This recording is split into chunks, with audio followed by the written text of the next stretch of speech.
તો નમસ્કાર દર્શક મિત્રો, દેશ દુનિયા અને ગુજરાતના તાજા મહત્વના અને માહિતીલક્ષી સમાચારમાં આપનું સ્વાગત છે।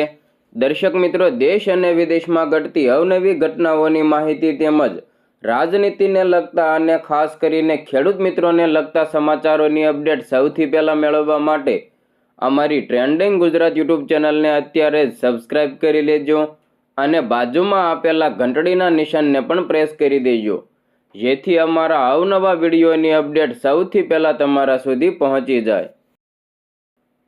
દર્શક મિત્રો, સૌપ્રથમ રાજકારણને લગતા સમાચાર ઉપર એક નજર કરીએ તો રાજકારણને લગતા સમાચારોને લઈને મોટી અપડેટ સામે આવી છે।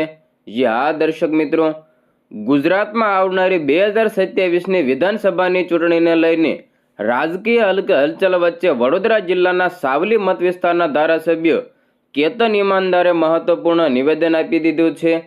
મિત્રો, તેમણે જાહેર કર્યું છે કે તેઓ વર્ષ 2027માં યોજાનારી વિધાનસભાની ચૂંટણી નથી લડવાના અને ભવિષ્યમાં પણ જનતા વચ્ચે રહીને કામ કરતા તો રહેશે જ। તેમના આ નિવેદનને કારણે રાજકીય વર્તુળોમાં તેમજ સાવલી મત વિસ્તારના લોકોમાં ચર્ચાઓ શરૂ થઈ ગઈ છે। કેતન ઈમાનદારે ચૂંટણી નહીં લડવાનો નિર્ણય કેમ લીધો તેની સ્પષ્ટ માહિતી હજુ સુધી સામે નથી આવી। જોકે છેલ્લા કેટલાક સમયથી તેઓ વિકાસના કામોને લઈને નારાજ હોવાનું કહેવાઈ રહ્યું છે। તેમણે અગાઉ પણ જાહેરમાં જણાવ્યું હતું કે કેટલાક વિકાસ કાર્યો યોગ્ય રીતે આગળ વધી રહ્યા નથી અને કેટલાક અધિકારીઓ ધારાસભ્યના સૂચનોને ગંભીરતાથી નથી લેતા। આ મુદ્દે તેઓ રાજ્યના મુખ્યમંત્રી ભૂપેન્દ્ર પટેલને મળ્યા હોવાની ચર્ચાઓ પણ થઈ હતી। ત્યારબાદ હવે તેમની તરફથી 2027ની ચૂંટણી ન લડવાની જાહેરાત થતાં રાજકીય રીતે આ નિવેદન મહત્વપૂર્ણ માનવામાં આવી રહ્યું છે। મિત્રો, સાવલી મત વિસ્તારમાં કેતન ઈમાનદારનું રાજકીય પ્રભાવ મહત્વપૂર્ણ માનવામાં આવે છે। તેઓ હાલ ભારતીય જનતા પાર્ટીના ધારાસભ્ય તરીકે સાવલીનું પ્રતિનિધિત્વ કરે છે। વર્ષ 2022ની ગુજરાત વિધાનસભાની ચૂંટણીમાં તેમણે જીત મેળવી ફરી એકવાર ધારાસભ્ય તરીકે વિજય મેળવ્યો। તેમની રાજકીય સફર પણ થોડી અલગ પ્રકારની રહી છે, જેને કારણે તેઓ રાજ્યના રાજકારણમાં વિશિષ્ટ ઓળખ ધરાવે છે। મિત્રો, કેતન ઈમાનદારે પોતાના રાજકીય કારકિર્દીની શરૂઆત વર્ષ 2010માં વડોદરા જિલ્લાના પંચાયતથી કરી હતી। તે સમયે તેઓ અપક્ષ ઉમેદવાર તરીકે ચૂંટણી લડીને જીત્યા હતા અને જિલ્લા પંચાયતના સભ્ય બન્યા।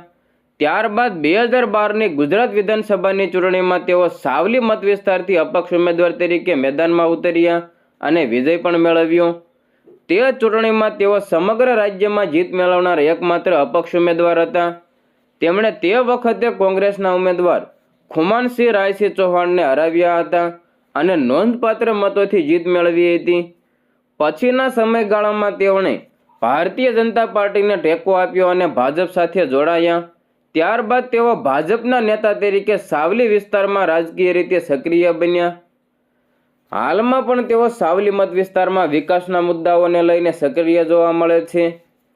તેમણે 2027ની ચૂંટણી નહીં લડવાની જાહેરાત કર્યા બાદ સાવલી તેમજ વડોદરા જિલ્લાના રાજકીય વર્તુળોમાં ચર્ચાનો માહોલ જોવા મળી રહ્યો છે।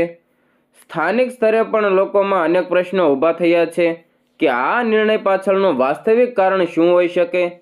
રાજકીય વિશ્લેષકોનું માનવું છે કે આગામી સમયમાં કેતન ઈમાનદાર આ નિવેદન અંગે વધુ સ્પષ્ટતા કરે તેવી શક્યતા છે। દર્શક મિત્રો, ભાજપના ધારાસભ્ય કેતન ઈમાનદારના આ નિર્ણયને લઈને તમારો શું મંતવ્ય છે? તમને શું લાગે છે કેતન ઈમાનદારે આવું નિવેદન કેમ આપ્યું છે? તે તમારો મંતવ્ય કોમેન્ટ બોક્સમાં જરૂર જણાવજો।